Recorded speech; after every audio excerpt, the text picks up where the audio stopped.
She was not born into wealth or privilege. From the very beginning, her life had been a long road of challenges and small victories that shaped her into the woman she had become. As a young girl, she had big dreams, but very few resources. Her parents worked hard to provide the basics, and she learned early on that nothing in life would come easily. Yet, in her eyes, there was always a quiet fire, a belief that she could rise above her circumstances. In school, she often stood out not because she had the newest clothes or the fanciest gadgets, but because of her determination. While others might give up when things became difficult, she pushed harder. If she failed a test, she studied longer. If she wasn't chosen for something, she found another way to prove her worth. Her teachers noticed her drive, and some even told her that she was destined for something bigger than the small town she grew up in. But at the time, those words felt like faraway dreams. As she grew older, she faced the weight of society's expectations and the painful reality of bias. Being a black girl with ambition was not always welcomed with open arms. There were times she felt invisible, times she was underestimated, and moments when people judged her not by her ability, but by the color of her skin or the fact that she was female. These experiences hurt, but instead of breaking her, they hardened her resolve. She decided she would not let anyone else write her story. College became the turning point. She worked part-time jobs, sometimes 2 at once, to pay her way. She studied business, not just because she wanted a good career, but because she wanted to understand the system that often shut people like her out. Late nights were spent not at parties, but in libraries, studying case studies of entrepreneurs and CEOs who had built empires. She took notes not just on their successes, but also on their failures, understanding that mistakes were lessons, not the end of the road. Her first job after graduation was anything but glamorous. She started in an entry-level position at a company where almost nobody looked like her. The glass ceiling was clear from the moment she walked in. Many doubted her, gave her small tasks, and expected little. But she gave every project her full attention. She worked late, asked questions, and slowly built a reputation for being the person who got things done. But she didn't just want to climb the ladder, she wanted to build her own. That dream stayed alive in her heart until one day she finally took the risk of starting her own business. With little money but endless determination, she launched a small company from her apartment. At first, it was just her and a laptop. Some days she doubted herself, especially when investors said no or clients backed out. But every failure was fuel. Every rejection reminded her of why she had started in the first place. Over time, her small business grew. What began as one person's dream turned into a thriving company with employees, clients, and recognition in the business world. She became known not just for her intelligence and vision, but for the way she led with compassion and strength. People admired how she carried herself, how she demanded respect without raising her voice, and how she always found ways to lift others along with her. She became a CEO. Not by chance, but by years of sacrifice, hard work, and resilience. Her story inspired many young women, especially women of color, who saw in her a reflection of their own dreams. She proved that success was possible, even when the odds were against you. She was living proof that determination could rewrite any destiny. On the day of the flight, as she prepared to board, she carried not just a designer bag or a business title, she carried the weight of her journey. Every step she took onto that plane was backed by years of blood, sweat, and silent tears that no one else had seen. To some, she might have looked like just another passenger, but in truth, she was a symbol of triumph. She had earned her set literally and figuratively in places where people once told her she didn't belong. Her calm confidence was the kind that didn't need to be announced. She walked with quiet pride, not arrogance, but with the certainty of someone who knew what it took to get where she was. For her, That seat on the plane wasn't just a piece of furniture, was a reminder of every fight she had won to be respected, to be seen, and to be valued. And yet, in just a few moments, that very seat would become the center of a storm. A storm she didn't choose, but one that would test her patience, her dignity, and her strength in front of strangers.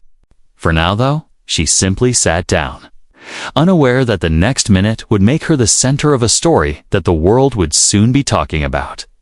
Asterisk. The airport was buzzing with activity as travelers hurried through the terminal, each person lost in their own thoughts, eager to reach their destinations. For many, it was just another ordinary day of travel, a routine to follow before the plane took off. But for her, this was much more than just a flight. After a week filled with meetings, deals, and countless conversations with high-profile clients, she was finally getting a moment to breathe. The hustle of business and the never-ending demands of being a CEO had drained her energy, and she was ready for a break. She walked through the terminal with a sense of quiet confidence. Sharp suit and polished shoes spoke of success, but it was her presence that truly stood out. She wasn't the kind of person who demanded attention, but there was something about her demeanor that naturally commanded respect. People around her might have noticed her, but few would have dared to approach her without reason. She wasn't. Interested in small talk, her mind was already on the rest she'd soon find in the comfort of her seat as she made her way to the boarding gate. She passed by other passengers. Some were rushed, trying to catch their flights. Others were already checking in, their faces tired from long waits. It wasn't her first time traveling for work, so she knew the routine. She knew how to navigate the crowds and find her place. In line. Her flight wasn't a long one, but it was enough to recharge and gather her thoughts. Boarding began, and she showed her ticket to the gate agent. The agent smiled at her and wished her a pleasant journey. She nodded in acknowledgement, holding her head high as she walked down the jetway and toward the aircraft. She had done this hundreds of times before. The small rituals of travel had become second nature. As she stepped onto the plane, she was greeted by the flight attendants, who offered her a friendly smile. There was something calming about the atmosphere inside the plane, the hum of the engines, the soft lighting, the distant sound of chatter from fellow passengers. It was like a small bubble of peace in a chaotic world. She paused for a moment, taking in the serenity, before glancing at the seat numbers to locate hers. Her seat was to a window seat near the front of the plane. It was the perfect spot for her, with just enough space to stretch out and enjoy the flight. As she made her way down the aisle, she could feel the weight of the week lifting off her shoulders. The small rituals of flying, putting her bag in the overhead compartment, settling into her seat, adjusting the armrests, felt like a small luxury. She had earned this time. She passed a few rows of passengers, some already seated, others still finding their spots. She noticed a couple of families, a business traveler, and a few young people laughing and chatting as they settled in. Everything seemed normal. She finally reached her row, and just as she was about to sit down, she saw the man. He was sitting in the seat beside hers, but he wasn't in his assigned spot.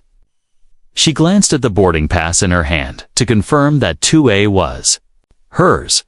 But before she could say anything, the man looked up at her, his eyes meeting hers. He didn't seem surprised to see her. In fact, he barely acknowledged her presence. "Excuse me," she began, her voice calm but firm. "I believe you're in my seat." The man glanced at her, then at the seat, before shrugging casually. "No, this is my seat," he said, not even bothering to stand up. Her eyes narrowed, a momentary flicker of disbelief passing through her. She had expected a simple conversation, but his dismissive attitude caught her off guard. She had no intention of making a scene, but the arrogance in his tone irritated her. She showed him her boarding pass. "This is my seat," she repeated, trying to keep her voice steady.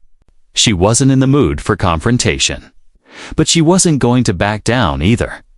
The man stared at the boarding pass for a moment. then leaned back in his seat as if to claim it for good. "Well, I'm not moving," he said nonchalantly. She was taken aback by his behavior. Her mind raced, trying to process what was happening. In all her years of flying, she had never encountered such an outright refusal to respect another person's space. But something in her knew that this wasn't just about the seat. This was a test of her character, a challenge to her dignity, one that she wasn't willing to let go unanswered. She looked around. The passengers in the nearby rows were already starting to notice the exchange. Some appeared uncomfortable, others simply observed, unsure of how to react. She could sense the weight of their gazes, but she wasn't going to let their judgment affect her. She had faced far worse in her life, and had learned long ago that the way you respond in such moments says more about you than anything else. The man's defiance was almost arrogant. She could sense that he thought his position gave him the right to do whatever he wanted. But this wasn't about power or entitlement. It was about respect. And in that moment, she was determined to make sure she was treated as she deserved. Without raising her voice, she stood her ground. The situation was quickly escalating, and she realized it wasn't going to be resolved quietly between the two of them. She glanced toward the flight attendant who was walking down the aisle. "Excuse me?" she called out, her voice calm yet firm. "I need assistance. There seems to be an issue with my seat." The flight attendant smiled and nodded, but she could see the concern in her eyes as she approached. She quickly explained the situation, handing the flight attendant her boarding pass for confirmation. As the flight attendant checked the manifest, the tension in the air became palpable. All around them, the passengers were waiting to see how this was going to unfold. In that moment, the flight felt a world away from the quiet serenity it had been just moments before. The normal hum of the aircraft was replaced with an uncomfortable stillness. She was about to find out just how far this man would go to keep a seat that didn't belong to him and how the airline staff would handle it. Asterisk. The flight attendant was now standing beside her, her presence a small comfort amidst the rising tension. The CEO stood quietly, not taking her eyes off the man who had refused to move from her seat. He was leaning back with a smug expression, as if he'd already won. She could feel the weight of the passengers' eyes on them, some of them glancing over in curiosity, others clearly uncomfortable with the escalating situation. It was a feeling she had learned to navigate in boardrooms and in life, that subtle shift in the atmosphere. When something is about to go terribly wrong, the flight attendant looked between the two, unsure of how to handle the situation. The man had already been dismissive and unapologetic, and it was clear that his arrogance was not going to allow for a peaceful resolution. "Sir," the flight attendant said, trying to sound polite but firm, "I'll need you to vacate the seat. This passenger is assigned to 2A. The man looked at her for a moment, then glanced back at the CEO, as if weighing his options. "I'm not moving," he said, his voice not angry, but deliberately defiant, like a child testing boundaries.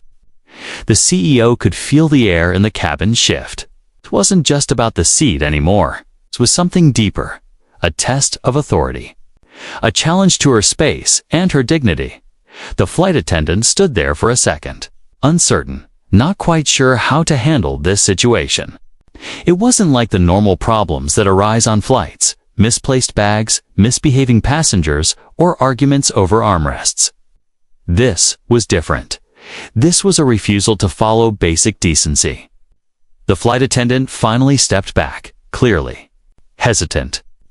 She turned her attention back to the CEO, offering an apologetic smile.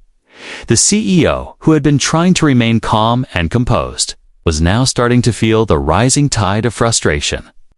She wasn't used to being dismissed so openly. She had worked tirelessly her whole life to earn respect and to build her career. And yet, here was this man, sitting in her seat without a care in the world. Her mind raced, but she kept her emotions in check. This was not the moment to lose control. but it was hard not to feel a growing sense of injustice. "Sir," the CEO said, her voice carrying just a hint of authority. "You've already seen my boarding pass. I don't understand why you're refusing to move." Her words were direct, and she made sure to meet his eyes with a steady, unwavering gaze. She wasn't backing down. She had no intention of letting him think for even a second that he could get away with this behavior. The man who had been looking out the window finally turned to her with a small, dismissive shrug. "It's not a big deal," he muttered, his tone condescending. "There are plenty of other seats on this plane. I've been sitting here, and I'm not moving." The CEO could feel her patience beginning to wear thin. She had dealt with worse in her career, people who tried to undermine her, who disrespected her because of her gender or her race. But this was different. This wasn't about corporate politics or boardroom battles. This was about her. In this moment, being treated like she didn't belong in her own space. Around them, the atmosphere was shifting from uncomfortable to tense. Passengers who had been ignoring the situation were now starting to take notice. Some were whispering to each other, others simply watching the exchange unfold. She could sense the ripple of discomfort spreading through the cabin. This was no longer just about one person refusing to leave a seat. This was a spectacle, and the tension in the air was palpable in the back of her mind. The CEO could feel the faintest trace of doubt creeping in. Was it worth it to escalate this further? She had no intention of making a scene, but she also knew that if she didn't stand her ground, she was letting him and everyone around her know that it was okay to disrespect her. That wasn't something she could allow. The man seemed to sense the growing tension as well. He turned his head slightly, eyeing the CEO with a look that could only be described as a challenge. His voice dropped, becoming more pointed. "You're not going to cause a scene, are you? It's just a seat." Her heart raced, not from fear, but from the realization that this was no longer just a disagreement over a seat. It had become a battle of wills. She wasn't about to let this man dictate the terms of her experience on this flight. She had fought too hard for her success to let something as trivial as a seat turn into a reflection of her worth. And yet, here it was, in front of a cabin full of strangers. She had to be careful, poised, but firm. "I'm not going to cause a scene," she said calmly, her voice carrying the weight of years of experience. "But I am asking you to move. You're in my seat, and I've shown you my boarding pass." She could feel the room holding its breath as the man leaned forward, still unwilling to move. The situation was becoming untenable.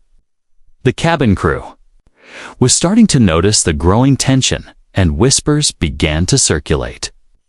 One of the passengers in the row behind them leaned forward, clearly uncomfortable, and spoke up. "She's right." "Man," the passenger said, speaking to the man in her seat, "you've got to move. This is ridiculous." The confrontation was now official. It wasn't just the two of them anymore. It was becoming a collective experience. The air felt heavy, like everyone was waiting for something to snap.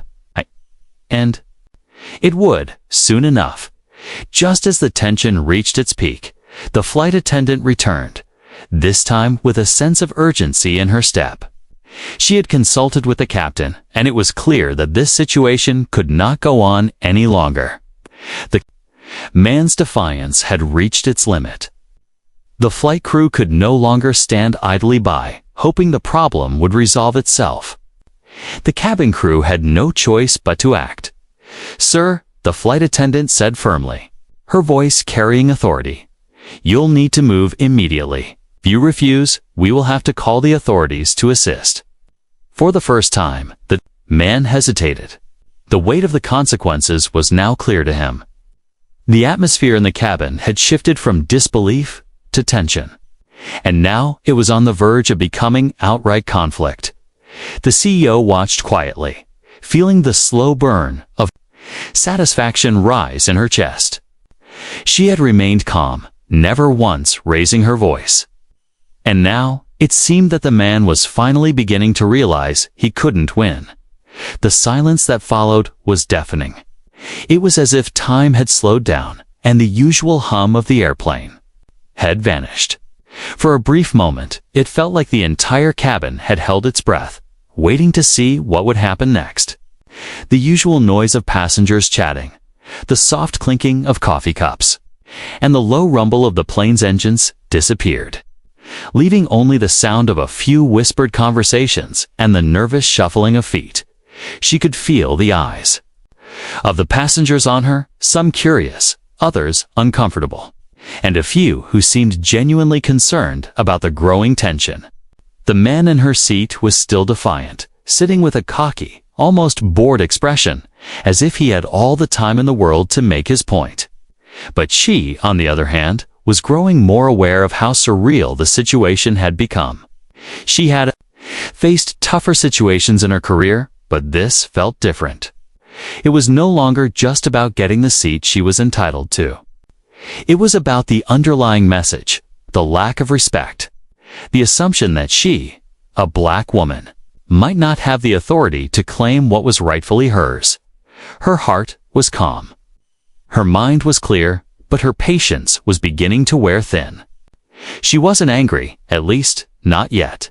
But there was a simmering frustration inside her that was becoming harder to ignore. This wasn't about a seat. It was about her space, her right to exist and be respected, to be seen as an equal. And in that moment, she wasn't just fighting for her seat. She was fighting for the dignity she had worked so hard to earn. Around her, the passengers had started to notice the growing intensity of the situation. The cabin was now filled with a palpable tension, like the air before a storm. Some passengers whispered to each other, their voices hushed as though afraid to be drawn into the conflict. A few turned their attention to their own devices, pretending to focus on their screens. But it was obvious that many were watching the standoff.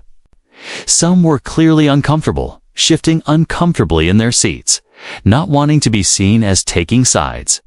Others had their eyes fixed on the confrontation, awaiting its resolution with an almost voyeuristic curiosity. The flight attendant had returned, standing silently beside the CEO. She was still unsure of how to resolve the situation without making a bigger spectacle of it.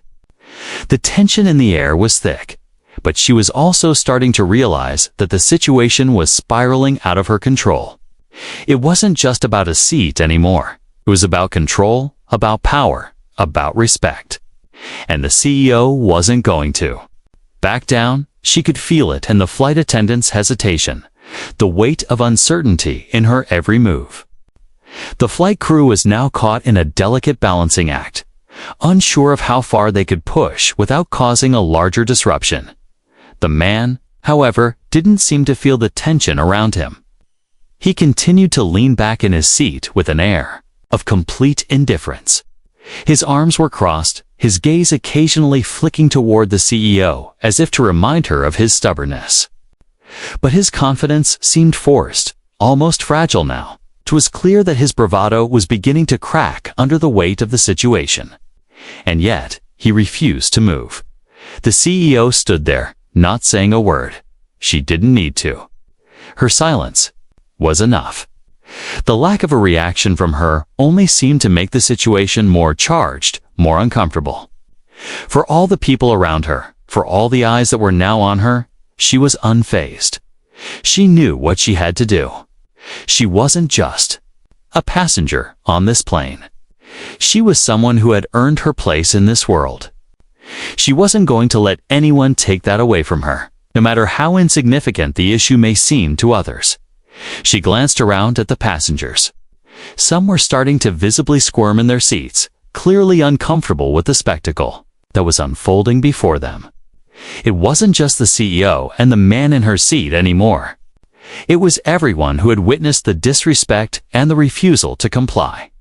The minutes stretched on, and the cabin grew heavier with silence. It wasn't just the quiet that surrounded them. It was the collective discomfort of everyone on the plane, watching a small act of defiance become a symbol of something much bigger.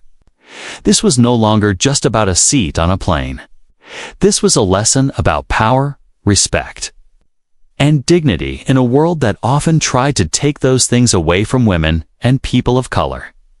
As the CEO stood there, calm yet resolute, she could feel the eyes of the passengers on her, some with silent support, others unsure of how to respond. It was in this silence that the true weight of the moment hit her. It wasn't about her getting the seat. It was about everyone else around her seeing that she would not let herself be overlooked, that she would not be erased. The more silent the cabin became, the more powerful the statement she was making. She was not going to back down. And still, the man refused to budge. In that moment, something shifted in the atmosphere. The flight attendant finally turned to the captain, signaling that the situation was no longer something they could resolve quietly. It was clear that the flight could not take off until the issue was settled. The situation had escalated from a simple seating conflict to a matter of authority and respect. The CEO's calmness, her refusal to let the situation escalate into anger or chaos, had turned the tables. She wasn't playing into the role of the angry black woman. She was showing the kind of strength that came from years of fighting for what she deserved without ever losing her composure. It was this quiet strength, this dignity, that turned the silent moment into a statement. Asterisk, the CEO stood still, her posture erect, exuding an almost serene calmness despite the storm of emotions swirling inside her. The situation had escalated, but she refused to let it affect her outward demeanor. It wasn't just a test of her patience anymore. It was a test of her character. She had faced far worse than this in her life. The hustle, the constant proving of herself, the battles that she fought to be seen, to be heard, and to be respected. All of it had led her to this moment, uncomfortable, frustrating confrontation on a flight. And yet, she wasn't going to let it define her. She could feel the eyes of the passengers on her, watching her every move. Some were undoubtedly sympathetic, others just curious to see how this would play out. But she was used to being the center of attention, not because she sought it, but because of her position, her presence. People often looked to her for guidance, for assurance that things would be okay. And in this moment, she was determined to show them that no matter how uncomfortable the situation, grace and dignity were the only responses she would give. The flight attendant returned to the scene, her expression now more serious. She had consulted the captain and was fully aware that the situation had gone beyond what was acceptable. The tension in the cabin was palpable, but the CEO stood there, unwavering. She didn't need to speak loudly or make demands. Her silence spoke volumes. She wasn't going to let her composure falter. This man, this arrogant passenger, was not worth losing her cool over. He was testing her, but she wasn't about to give him the satisfaction of seeing her lose control. The flight attendant hesitated, unsure of how to proceed. She glanced at the CEO, seeking some kind of confirmation or direction. The CEO, without a word, gave a slight nod, signaling that she was ready to let the situation unfold in the way it needed to. She wasn't asking for anyone else to fight her battles. This was her moment to stand her ground. Double quote, sir. The flight attendant said again, her voice now firmer. You are occupying a seat that doesn't belong to you. You need to vacate it immediately, or we will have to escalate this situation. The man, still slouched in his seat with an air of defiance, gave a dismissive wave of his hand. He looked at the flight attendant as if she were inconveniencing him. I'm not moving, he repeated, his voice growing louder, as if trying to assert some false sense of power. The CEO could see the flight attendant's frustration growing, but she remained composed. The flight attendant was doing her job. But the refusal to respect basic decency was now clearly beyond her control. The CEO took a slow, deliberate breath. She knew the situation was about to reach a boiling point. The next few moments would determine how the rest of this ordeal would unfold. She had always prided herself on being able to maintain control, to read the room, to know exactly when to act. And now, more than ever, she understood the power of her silence. Her poise was not just about holding herself together, it was about showing everyone in the cabin, and especially the man in her seat, that she would not be easily moved or intimidated. A murmur ran through the cabin as passengers began to stir. Some passengers shifted in their seats, exchanging uneasy glances. Others had started to make quiet comments, their voices barely above a whisper. The CEO was aware of it all, but she refused to let it distract her. She had lived her life knowing that she was often the subject of people's curiosity and judgment, but she had never allowed it to define her. This moment would be no different. Finally, the man looked around the cabin, his eyes scanning the faces of the other passengers. It was almost as if he were trying to gauge how many people were on his side. But the CEO's calm presence seemed to shift the atmosphere in the room. The energy was no longer on his side, it was on hers. The passengers, once merely observers, were now silently rooting for her. The CEO could feel the subtle shift as the man realized he was losing his audience. He sat up straighter, his face reddening, his gaze shifting from the flight attendant to the CEO and back. "This is ridiculous," he muttered, his voice tinged with frustration. "I don't know why you're making such a big deal out of this." The CEO's response was simple, calm, and direct. "I'm not making a big deal out of this. You are. I've asked you twice now to move. You're refusing. And now we're in a situation where the flight can't proceed until this is resolved. I'm not the one making this difficult." Her words were measured, but they held weight. She wasn't raising her voice. She wasn't shouting or gesturing wildly. She was simply stating the facts, and in doing so, she made him look unreasonable. It wasn't just about the seat anymore, it was about respect.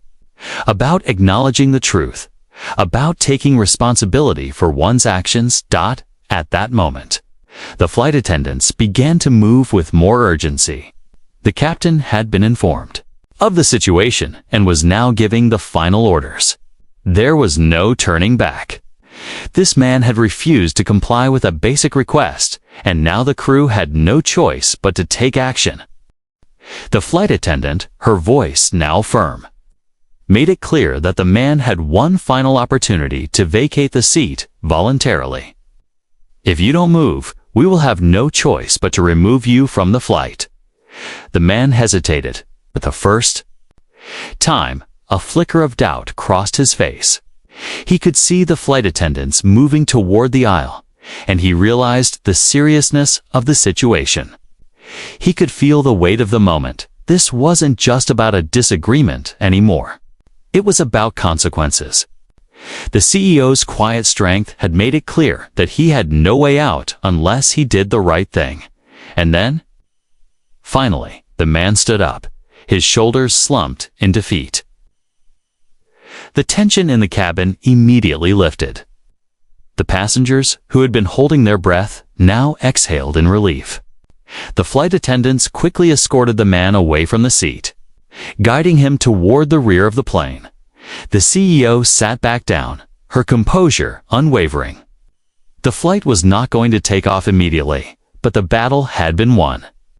The man was removed, and she had maintained her dignity, handling the situation with a level of poise that only someone who had been through the fire could.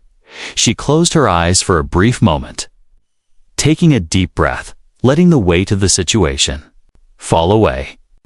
She had stood up for herself, for her space, for her right to be treated with respect, and now she could finally relax. The flight was still grounded, but for the first time since this ordeal began, she felt the weight of the moment lift. It was over. The flight attendants were in a state of quiet chaos, moving quickly down the aisles to inform the captain. The situation had escalated in a way they hadn't expected, and now they had to act. Every minute that passed added more pressure to the already tense atmosphere. It wasn't just about the seat anymore. It was about the flight's integrity, the safety of the passengers, and ensuring the situation was handled with the professionalism the airline promised its customers. For a moment, it seemed like the crew was caught in a dilemma they hadn't fully prepared for. The usual squabbles over seating assignments or misplaced bags could be resolved with a polite word or a quick reassignment. But this was something entirely different. The passenger in question wasn't simply refusing to move, he was being confrontational, dismissive, and disruptive. And in doing so, he was making it clear that this wasn't just a simple misunderstanding. It was an act of defiance, a challenge to the authority of the crew and the structure of the flight itself. As the flight attendants returned to the front of the plane to confer with the captain, the CEO sat silently in her seat, feeling a mixture of exhaustion and anticipation. She could sense the weight of the situation shifting from her to the crew. What was once a private dispute over a seat now seemed like a much larger issue, one that would require more than just polite negotiation. The decision the crew had to make was more than just a decision about who would sit where. It was about maintaining control of the flight, upholding the airline's reputation, and managing the reactions of all the passengers. The CEO had never experienced something like this on a flight. She had traveled all over the world, sometimes under grueling schedules. But this was the first time she had been at the center of such a public conflict. She had always known how to handle high-pressure situations, how to negotiate, how to lead a team through difficult decisions. But this wasn't her company, and she wasn't in control. The airline staff was now on the front lines, and she couldn't help but feel a twinge of sympathy for them. They were doing their best, but they too were trapped in the growing tension. Minutes passed like hours as the flight crew huddled in the galley at the front of the plane, speaking in hushed tones.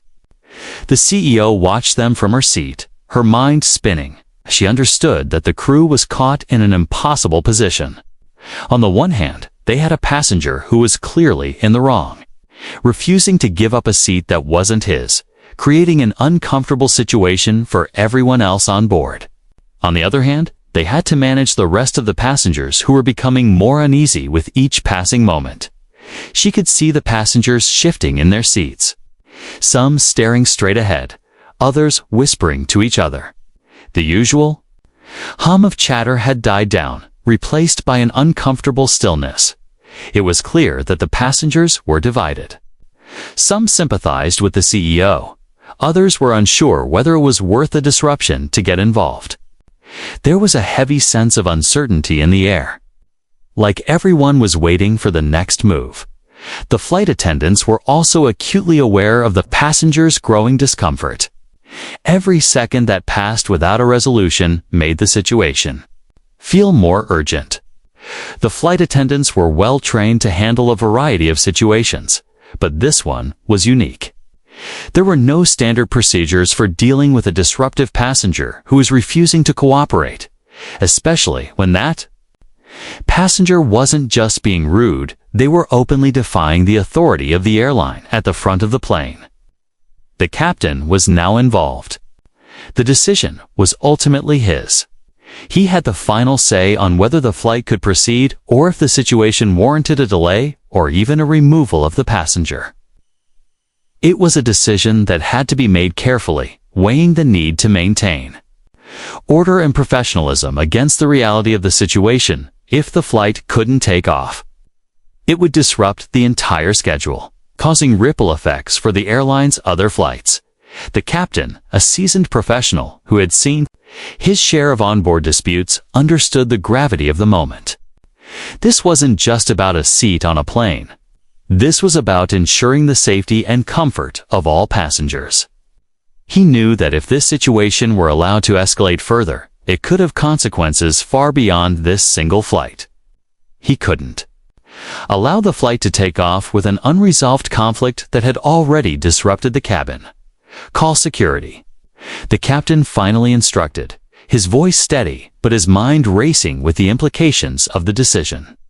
He knew that if they didn't act quickly, things could spiral out of control. It wasn't just about making sure the CEO got her seat. It was about setting a clear message that the airline would not tolerate disruption from passengers. The flight attendants, now empowered with the captain's decision, began to move with a renewed sense of urgency. They headed down the aisle, informing the disruptive passenger that the authorities had been contacted and that he would have to leave the flight. The CEO, still sitting in her seat, felt a strange sense of relief. It wasn't over yet, but at least there was a clear course of action now. The weight of uncertainty had been lifted, and the crew was taking control of the situation. As the flight attendants approached the man, the CEO's gaze briefly met his. There was no more bravado in his eyes. His posture had shifted. He was no longer slouched in defiance, but sitting upright, his face flushed with a mixture of embarrassment and frustration. It was clear that the reality of the situation had finally hit him. The authority of the crew and the captain had been made clear, and now there was nowhere left for him to go but off the plane. As the crew moved to escort the man, the cabin seemed to exhale collectively. Passengers who had been watching the confrontation unfold seemed to relax, though the tension lingered in the air. No one spoke up. No one cheered. It wasn't a victory that felt celebratory. It was a necessary step toward restoring order. It wasn't about winning, it was about maintaining respect, about showing that certain boundaries couldn't be crossed without consequences. The CEO watched quietly as the man was escorted to the rear of the plane. She wasn't satisfied, yet there was still the matter of the delayed flight and the time that had been lost, but she could feel the shift in the atmosphere. The plane was moving closer to its destination, albeit a little later than planned, and she had stood her ground. The respect she had earned through years of hard work, resilience, and leadership had remained intact. And for now, that was enough. Asterisk as the flight attendants escorted the man toward the rear of the plane. A strange silence fell over the cabin. It wasn't an oppressive silence, but a quiet tension that lingered in the air. The passengers, who had been drawn into the drama, now seemed uncertain about what was going to happen next. There was no cheering, no applause, just the soft shuffle of footsteps, the murmuring of quiet conversations, and the heavy hum of the engines as the flight remained grounded, waiting for the final resolution. The CEO sat motionless in her seat, feeling a sense of calm wash over her. This was the moment she had known would come, to point where the weight of the situation would either break her composure or affirm her belief that respect and dignity were non-negotiable. And while the situation was far from ideal, her flight still delayed. The disruption to the passengers undeniable, there was a small, odiable sense of victory in knowing that she had stood her ground without raising her voice, without losing her cool. She had taken control of the narrative. And now the airline staff was doing what they needed to do to remove the man from the flight. But even as the situation seemed to reach a resolution, there was an undeniable ripple of unease that persisted. The disruption had caused delays, and with that came the growing tension between the airline staff and the passengers. While some passengers had been sympathetic to the CEO, others were beginning to show signs of impatience. Time was ticking, and the flight, which had been scheduled to take off smoothly, was now held up indefinitely. This wasn't just a minor inconvenience. It was a situation that was beginning to affect everyone on board.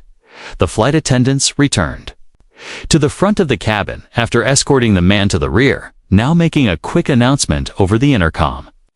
Ladies and gentlemen, we regret to inform you that due to an incident on board, we will be delayed for an unknown period of time.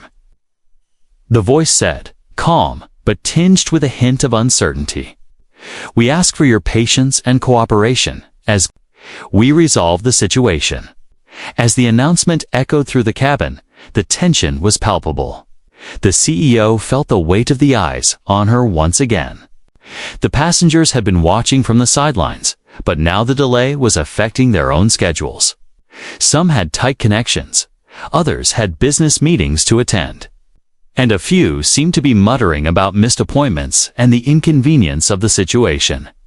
She could understand their frustration. It wasn't easy to be in the middle of a disrupted journey, but she couldn't help but feel that, in the grand scheme of things, this was a small price to pay for what had just transpired. She understood that most people didn't see things the way she did. To them, it was just a minor inconvenience. But to her, it was a powerful reminder of how quickly things could spiral out of control. When one person, no matter how small the action, refused to respect boundaries, the disruption wasn't just about the delayed flight. It was about everything that had led to this point. The fact that she, a successful CEO, had been treated with such disrespect simply because of her race and gender was a reality that many people didn't want to acknowledge. This incident, small as it might have seemed on the surface, was about so much more than just a seat on a plane. She glanced at the flight attendants again as they moved through the cabin. They were speaking in low tones, exchanging glances that spoke volumes. They were doing their best to manage the situation, but it was clear they were beginning to feel the pressure. The passengers' patience was wearing thin, and the longer the delay stretched on, the harder it would be to keep everyone calm. Then, a ripple of movement caught her eye. One of the flight attendants was walking toward her, a concerned look on their face. She didn't know whether it was to apologize, to give an update, or perhaps to ask if she needed anything. But the air between them felt charged. The flight attendant stopped beside her seat, hesitating for just a moment before speaking. "We've contacted the authorities," the flight attendant said quietly, "but we're also working on trying to get everyone resettled so that we can get the flight back on track." The voice was calm but strained. It was clear that this wasn't just an inconvenience for the CEO. It was becoming a growing headache for the airline staff as well. The last thing they wanted was a full-blown disruption on the plane. But the situation was starting to reach that boiling point. The longer the delay lasted, the greater the chances of things spinning further out of control. The CEO nodded, offering a small, understanding smile. She didn't want to add to their stress. The flight attendants were only doing their job, and she appreciated their professionalism. But at the same time, she could sense the underlying tension in the way they spoke. How their once confident demeanor had been replaced by an almost apologetic tone. She wasn't the one who had caused this mess, but somehow, she felt the burden of it all. As the minutes ticked by, the cabin grew quieter again. The occasional whisper from passengers grew louder as the situation seemed to drag on. One passenger, in the middle of the plane, stood up, walking toward the rear. The man who had caused all this had been escorted to the back, and it seemed he wasn't alone in his discomfort. Some passengers, it seemed, were starting to voice their dissatisfaction. "With the delay, I've got a meeting in an hour," one man muttered loudly from the row across. "What's taking so long?" Another passenger chimed in. "This is ridiculous. We're all going to miss our connections." The flight attendants moved quickly down the aisles, offering calm reassurances. But the energy in the cabin had shifted. No longer was the focus on the CEO or the disrespect she had endured. Now it was all about the delay and the growing frustration of everyone on board. Even the CEO could feel the weight of it, all the passengers' discontent, the uncertainty about when the flight would finally take off, and the sense that the entire ordeal was dragging on. But as much as she could empathize with the passengers, she also knew that no one would truly understand the full impact of what had just happened unless they had experienced it firsthand. To them, it was just a delay. To her, it was a stark reminder of the battles she had fought and would continue to fight to be seen, to be respected, and to hold her ground. The flight was grounded. It wasn't going anywhere for the moment. But as the minutes continued to tick by, she found herself reflecting on the deeper lesson embedded in this bizarre incident. She had stayed calm, poised, and dignified throughout, but it was clear that this wasn't a simple case of a seat being taken. This was an illustration of the challenges faced by many who had worked tirelessly to rise to the top, only to be met with unexpected resistance. When they least expected it, the CEO knew that the story wouldn't end here. The flight might be delayed, the man might have been removed, but the ripple effects of this event would be felt long after the plane took off. She had no idea how the airline would handle the fallout from this incident, but one thing was certain: she had made her stand. She had been forced to fight for her space on a plane. But in doing so, she had proven something far more important. Her voice, her presence, and her right to exist without compromise had been heard loud and clear. Asterisk.